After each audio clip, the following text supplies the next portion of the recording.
Hello दोस्तों, स्वागत है आप सभी का एक बार फिर से हमारे यूट्यूब चैनल में। आशा करते हैं आप लोग स्वस्थ होंगे, मस्त होंगे और अपने तैयारी में व्यस्त होंगे। मैं पंकज कुमार आपको मध्यकालीन इतिहास से संबंधित अगली कक्षा लेकर उपस्थित हूँ।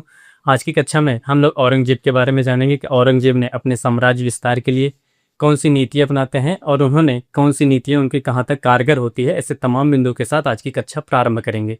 कक्षा प्रारंभ करने से पहले एक बार हम लोग कल की कक्षा को रिवीजन कर लेते हैं कि कल की कक्षा में हमने क्या अध्ययन किया था। रिवीजन करने से एक फ़ायदा ये होता है कि जो कोई भी बिंदु आप अगर भूल गए हो या याद नहीं हुआ हो, तो आज की कक्षा में रिवीजन होता है तो उसको आसानी से याद हो जाता है। जैसे क्या होता है, कोई व्यक्ति अगर किसी को कुछ बातें समझाता है तो वो आसानी से समझ आ जाती है। अगर वही बात वही आदमी खुद समझने की कोशिश करता है, थोड़ा वक्त लग सकता है या तो हो सकता है कभी काल वह बात समझ में भी नहीं आती है। इसी वजह से रिवीजन करा दिया जाता है ताकि आपको अगर कोई भी बिंदु कल कन्फ्यूजन में रहा हो तो वो आज आसानी से समझ सकें। देखिए, कल की कक्षा में आपको बताया गया जो उन्होंने औरंगजेब होते हैं, औरंगजेब की धार्मिक नीतियों की वजह से कट्टरतापन उनके अंदर थी। क्या होता है, अन्य धर्मों के प्रति उनकी कट्टरतापन थी, या कह सकते हैं अन्य धर्मों से उनको नफरत थी। केवल इस्लाम धर्म एक ऐसा धर्म था उनके प्रति वे कट्टर कट्टर थे। आखिर उन्होंने ऐसा क्यों करते हैं, किस वजह से जो अन्य धर्म के लोग होते हैं लगता है कि उन्हें वे अन्य धर्मों से विरोध करते हैं या कह सकते हैं नफरत करते हैं। उनके ऐसे कौन से कार्य होते हैं उनके बारे में कल की कक्षा में आपको बताया गया था।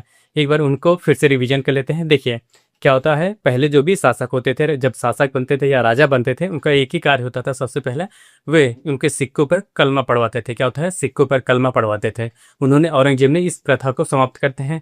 उसके बाद उन्होंने नवरोज़ जो त्यौहार होता है, क्या होता है, नवरोज़ त्यौहार हो गया जो हिंदू धर्म से संबंधित, होली हो गया, दिवाली हो गया, बसंत हो गया। और पहले की ये प्रथा होती थी कि जैसे जो हिंदू राजा होते थे, क्या होते थे, हिंदू राजा होते थे, हिंदू राजाओं के हाथों से तिलक लगवाते थे जो मुगल शासक होते थे वे। उसके बाद उन्होंने जो झरोखा दर्शन होता है और जैसे ज्योतिषी हो गए जो पंचांग का निर्माण करते हैं, कह सकते हैं जो पंचांग का निर्माण करते हैं, जो आपके कुंडली देखते हैं, आपके कुंडली के बारे में बताते हैं, ऐसे सभी लोगों को। और इसी के साथ हिंदू को जो त्योहारों में मेले लगते थे, ये इतिहास जो औरंगजेब के शासनकाल में जो इतिहास लेखन का कार्य होता था, ऐसे तमाम प्रकार के कार्य थे जो आपको कल की कक्षा में बताया गया था। उन सभी को उन्होंने पूर्णतः प्रतिबंधित कर देता है कि ऐसे कोई भी कृत्य नहीं किया जाएगा हमारे शासनकाल में या औरंगजेब के शासनकाल में। और उसके अलावा दूसरा बिंदु बताया गया था, उन्होंने हिंदू धर्म के कह सकते हैं, हिंदू धर्म के जितने भी मंदिर होते हैं, क्या होता है, मंदिर होता है, ना ही कोई नए मंदिर का निर्माण किया जा सकता है, ना ही पुराने मंदिरों की मरम्मत की जा सकती है। क्या होता है, औरंगजेब के शासनकाल में उन्होंने इतने सख्त नियम बना दिए थे कि ना ही किसी मंदिर का निर्माण किया जा सकता है और ना ही उसकी मरम्मत की जा सकती थी। ये औरंगजेब के शासनकाल में था। और अगला बताया गया था, जैसे उन्होंने अपनी कट्टरता का इस कदर परिचय देते हैं कि जो काशी का या कह सकते हैं बनारस का बाबा विश्वनाथ मंदिर होता है, और इसी के साथ साथ जो मथुरा का होता है केशव देव मंदिर होता है, और गुजरात का सोमनाथ मंदिर होता है, एवं उत्तर भारत के अन्य मंदिरों को, क्या होता है, उत्तर भारत के ऐसे अनेक मंदिरों को उन्हें तुड़वा देते हैं। क्या होता है, अनेक मंदिरों को उन्हें तुड़वा देते हैं उत्तर भारत से। जैसे आपको पता है ना, पहला मंदिर क्या होता है, बनारस का जो काशी विश्वनाथ मंदिर होता है, दूसरा जो मथुरा का केशव देव मंदिर होता है, तीसरा जो मंदिर आपको बताया गया सोमनाथ मंदिर होता है गुजरात का। ऐसे उत्तर भारत के प्रमुख मंदिरों को उन्होंने औरंगजेब ने अपने शासनकाल में तुड़वा देते हैं। ये आपको कल की कक्षा में बताया गया था। आज की कक्षा में बात किया जाए कि जो औरंगजेब होते हैं, उन्होंने इस्लाम धर्म को प्रचार प्रसार करने के लिए कौन से अधिकारियों की नियुक्त करते हैं। जो अधिकारी होते हैं उनका क्या कार्य होता है कि केवल वो धर्म से संबंधित ही प्रचार प्रसार कर सकते हैं, या धर्म से जैसे क्या होता है, धर्म से अपनी बातों को रखना। और एक कहता है कि दूसरे जो धर्म के लोग हैं या दूसरे धर्म के अनुयायी हैं, उन पे प्रेशर बना के ज़बरदस्ती अन्य धर्मों को भी, अन्य जो इस्लाम धर्म होता है उसको मानने के लिए बाध्य किया जाए। ऐसे हम आज की कक्षा में विस्तार से बात करेंगे और यहाँ से कई बार आपके एग्जाम में क्वेश्चन बने हैं। चलिए देखते हैं, जो औरंगजेब होते हैं, औरंगजेब ने इस्लाम धर्म के प्रचार प्रसार करने के लिए एक अधिकारी की नियुक्त करते हैं। वह अधिकारी होते हैं मुहतसिब। कौन होते हैं, मुहतसिब। ऐसे अधिकारी होते हैं, क्या होते हैं, मुहतसिब नामक अधिकारी जो होते हैं, इनका कार्य होता है इस्लाम धर्म का प्रचार करना।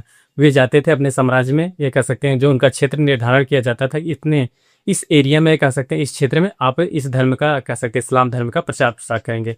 उस इस्लाम धर्म के अंतर्गत कुछ नियम कानून बने गए थे, ये नियम का पालन करना होगा। उन्होंने सबसे पहले क्या होता है, जाते हैं उस क्षेत्र में इस्लाम धर्म का प्रचार करते हैं। अन्य धर्म के जो लोग जहाँ लोग रहते हैं या अनुयायी रहते हैं, उनके सामने जाते हैं, इस्लाम धर्म का प्रचार करते हैं। और उनको ये भी बताया गया है कि जैसे जो उनका दूसरा बिंदु कह सकते हैं, दूसरा बिंदु होता है, उसमें बताया गया है कि जो उनके कुरान की जो उनकी पवित्र धार्मिक पुस्तक होती है, उसके अनुसार उनको बताया गया कि इसी के अनुसार आपका जो नैतिक जीवन होता है चलना चाहिए। क्या होता है, कुरान के अनुसार आपका नैतिक जीवन, या कह सकते हैं नैतिक व्यवहारिक जीवन, इसी के अनुरूप चलना चाहिए। और अगला बिंदु बताया गया था, जैसे जो भी व्यक्ति क्या होता है, जो भी व्यक्ति इस्लाम धर्म के विरोध में होता था तो उन्हें वह दंडित करते थे। क्या होता है, मुहतसियाब का कार्य होता था कि जो इस्लाम धर्म के लोग होते हैं उनको इस्लाम धर्म या इस्लाम मानने के लिए प्रेरित करना होता था। लेकिन जब कोई व्यक्ति कह सकते हैं इस्लाम धर्म को मानने के लिए मानना कह सके विरोध करता है, इस्लाम धर्म का कहता है कि साम्राज्य में विरोध करता है, तो मुहतसिब का कार्य होता है कि वह औरंगजेब के सामने जाए, अपनी समस्याओं को बताए। हाँ, ये व्यक्ति कह सकते हैं यार उनके शासनकाल में जाए कि ये व्यक्ति कह सकते हैं इस्लाम धर्म का विरोध कर रहा था। जो शासक होते थे या जो उनका न्याय विभाग होता था, औरंगजेब का न्याय विभाग होता था, वह उन्हें दंडित करता था। जो गैर इस्लामिक लोग होते थे, ये कह सकते हैं गैर मुस्लिम होते थे, एक तरह से उन्हें जिहाद कहा जाता था, जिहादी कहा जाता था। ये कार्य होता था। और उसके बाद अगला कार्य बताया, जो मुहतसिब होते थे अपने शासनकाल में अपने जो क्षेत्र होता था वहाँ पे जाते थे, लोगों को प्रोत्साहन करते थे कि आप इस्लाम धर्म को स्वीकार करिए। एक तरीके से आप कह सकते हैं कि उन्हें बहला फुसला के इस्लाम धर्म को स्वीकार कराया जा रहा था। औरंगजेब के शासनकाल में उन्होंने इस कदर कह सकते हैं, इस तरह उनके ऊपर कह सकते हैं इस्लाम का प्रकोप था, या कह सकते हैं इस कदर इस्लाम धर्म उनके ऊपर चढ़ गया था कि वे जो अन्य धर्म के लोग होते हैं उन्हें बहला फुसला के या ज़बरदस्ती इस्लाम धर्म को स्वीकार करा रहे थे। और इसी के बाद जो अन्य होते हैं, जो हिंदू धर्म के लोग होते हैं, क्या होता है, हिंदू धर्म के लोग होते हैं उनको बलपूर्वक भी इस्लाम धर्म को परिवर्तन कराने का कार्य करते हैं। औरंगजेब के शासनकाल में क्या होता है, जो हिंदू धर्म के लोग होते हैं उन्हें भी इस्लाम धर्म को मानने के लिए, या कह सकते हैं उनको बलपूर्वक इस्लाम धर्म में स्वीकार करने के लिए बाध्य किया जाता है। ये सभी बिंदु को एक बार हम सब लिख लेते हैं कि कौन कौन से बिंदु होते हैं, कौन से अधिकारी होते हैं। देखिए, पहला बिंदु लिखिएगा इसी कक्षा का। पहला बिंदु होता है मुहतसिब। कौन होते हैं, अधिकारी, मुहतसिब। मुहतसिब अधिकारी जो होते हैं, मुहतसिब अधिकारी क्या कार्य, मुहतसिब अधिकारी का कार्य होता है, देखिए इनका क्या कार्य होता है। मुहतसिब जो अधिकारी होते हैं इनका व्यापक स्तर पर नियुक्ति की जाती है। क्या होता है, जो मुहतसिब अधिकारी होते हैं इनको व्यापक स्तर पर नियुक्त किया जाता है। व्यापक स्तर पर, व्यापक स्तर पर नियुक्त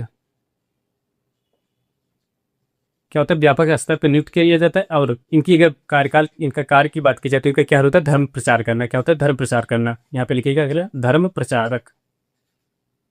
धर्म प्रचारक होते हैं, क्या होते हैं, ये धर्म प्रचारक होते हैं। इनका कार्य होता है कि जो इस्लाम धर्म के लोगों के बारे, इस्लाम धर्म से संबंधित, इनको इस्लाम धर्म से संबंधित लोगों को इस्लाम के बारे में जानकारी देना। क्या होता है, इनका कार्य होता है इस्लाम से संबंधित, इस्लाम धर्म से संबंधित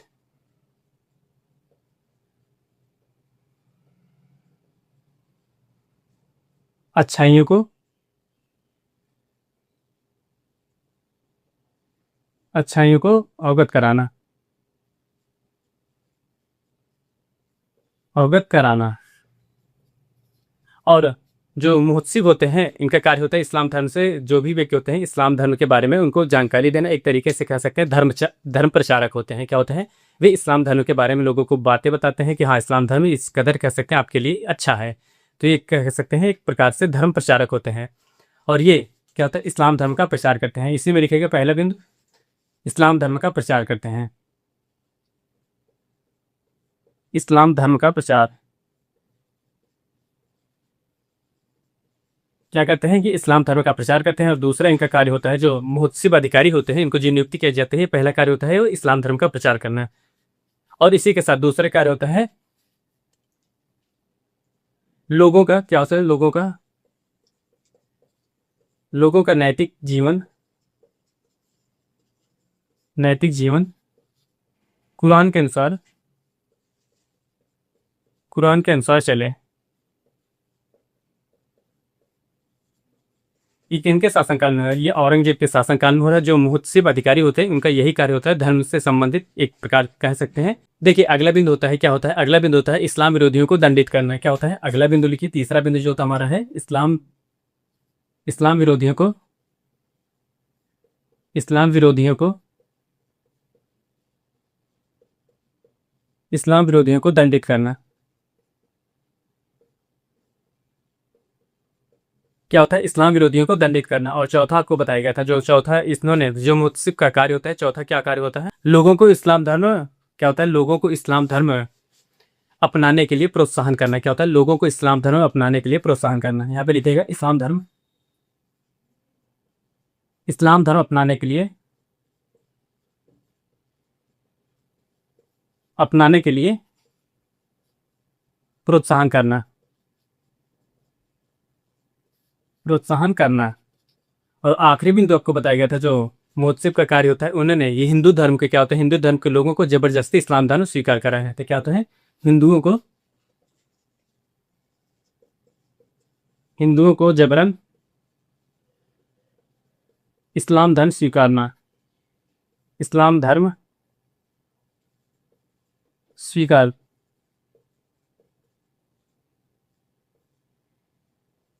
स्वीकारने के लिए बाध्य कर रहे थे।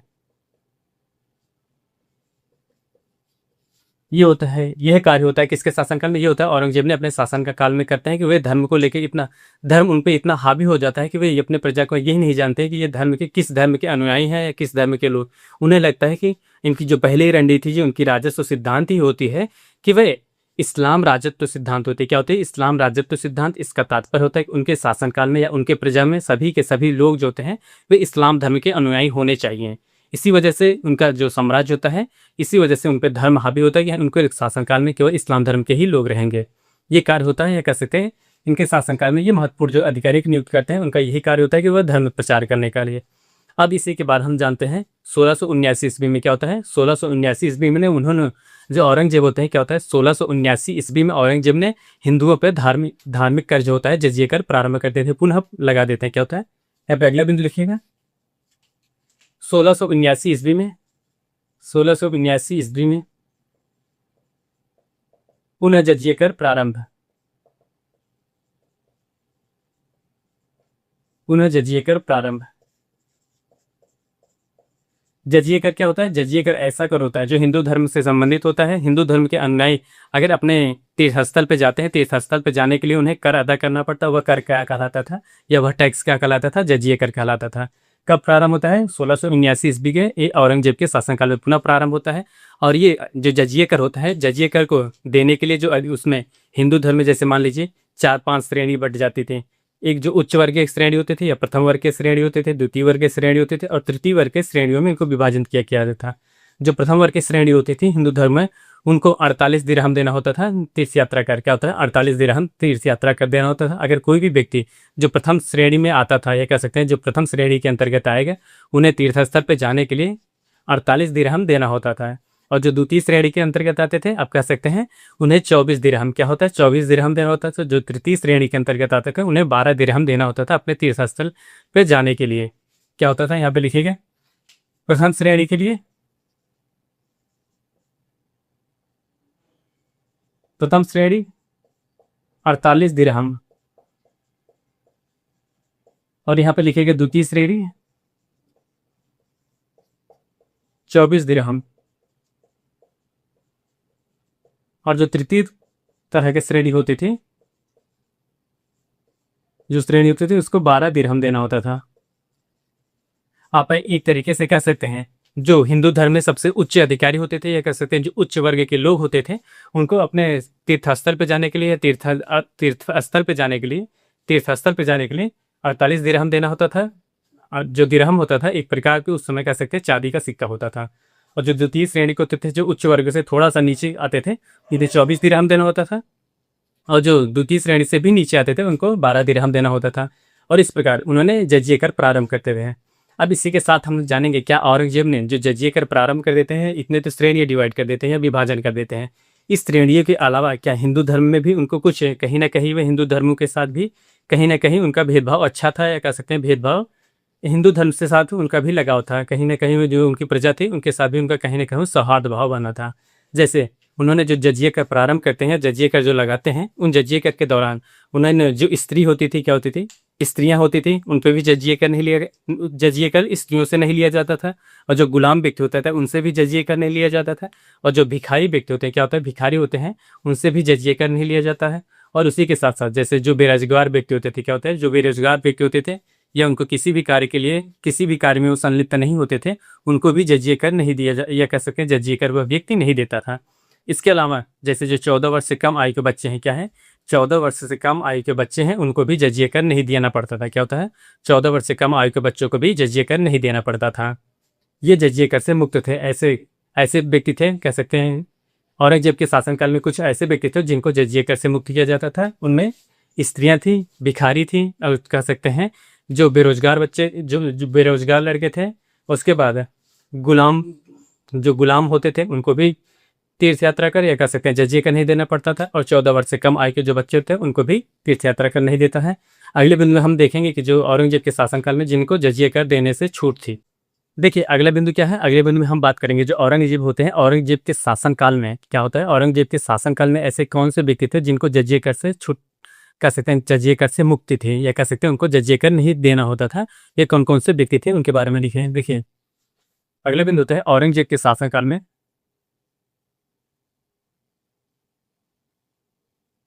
औरंगजेब के शासनकाल में ऐसे कौन से लोग थे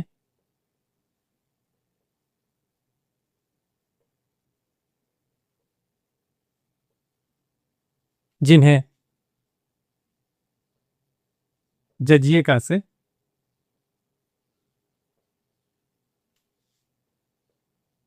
छूट थी, छूट या मुक्ति थी। क्या होता है इसमें जो भी व्यक्ति आएंगे उन्हें जजिए कर से छूट थी, या कह सकते हैं जजिए कर उन्हें नहीं देना पड़ता था। क्या होता है 700 पहले लिखेगा स्त्री, स्त्रियां हो गए, और दूसरे पे लिखिए भिखारी हो गए। जो भिखारी व्यक्ति होते हैं उनको भी जजिए का नहीं देना होता। उसी के साथ भिखारी के साथ साथ जो गुलाम व्यक्ति होते हैं, गुलाम व्यक्ति को भी जजिए का नहीं देना होता था। ये गुलाम व्यक्ति हो गए। और अगला जो होता है बेरोजगार जो व्यक्ति होते हैं, कह सकते हैं बेरोजगार जो लोग होते हैं उनको भी जजिए का नहीं देना होता था। यहाँ पे लिखिए बेरोजगार लोग,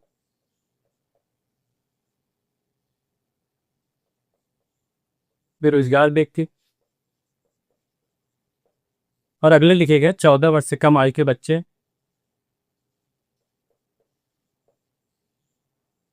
14 वर्ष से कम आयु के,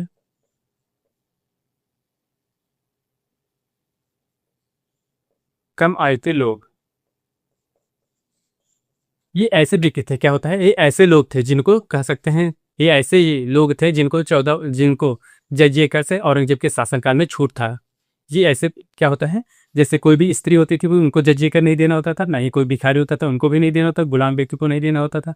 और जो बेरोजगार व्यक्ति होते हैं उनको भी जजिए कर नहीं देना होता है। और उसी के साथ साथ उनके शासनकाल में जैसे जो भी 14 वर्ष से कम आयु के बच्चे होंगे उनको भी जजिए कर नहीं देना होता था। वे बिना जजिए कर दिए हुए अपने अन्य जो तीर्थ स्थल होता है वहां पे वे जा सकते थे। अब हम लोग जान लेते हैं कि जो औरंगजेब होते हैं, औरंगजेब के शासनकाल में उन्होंने जिस तरह कह सकते हैं इस्लाम धर्म उनके सर पे था, कह सकते हैं सर पे चढ़ा हुआ था, उसी तरह क्या उनके शासनकाल में या उनके प्रजा में हिंदू धर्म का कोई स्थान था या नहीं था, इसके बारे में जानेंगे। जैसे औरंगजेब एक ऐसे शासक होते हैं, क्या होता है उन्होंने धर्म की कट्टरता का इस कदर परिचय देते हुए भी उनके शासनकाल में उनके जो साम्राज्य होता है, साम्राज्य का लगभग 33% हिंदू मनसबदार होते हैं। क्या होता है औरंगजेब के शासनकाल में 33% हिंदू मनसबदार होते हैं। क्या होता है यहाँ पे लिखिएगा अगला बिंदु, औरंगजेब के शासनकाल में 33%, यहाँ पे लिखे औरंगजेब के शासनकाल में, औरंगजेब के शासनकाल में, शासनकाल में क्या होता है औरंगजेब के शासनकाल में 33% हिंदू मनसबदार, हिंदू मनसबदार ये होता है। जबकि ये कह सकते हैं हिंदू धर्म से कह सकते हैं इनकी इतना नफरत होने की वजह से भी इस कदर इनके शासनकाल में 33% हिंदू मनसबदार थे। जबकि जो अकबर होते हैं, क्या होता है जो अकबर होते हैं, अकबर इतना धर्मपरायण होते हैं, सभी धर्मों के साथ सहिष्णुपूर्ण व्यवहार होते हैं, उनको हिंदू धर्म से अच्छा खासा लगाव होता है। लगाव होने के बावजूद भी उनके शासनकाल में जो होता है क्या होता है, अकबर के शासनकाल में 22% मनसबदार, अकबर के शासनकाल में 22% मनसबदार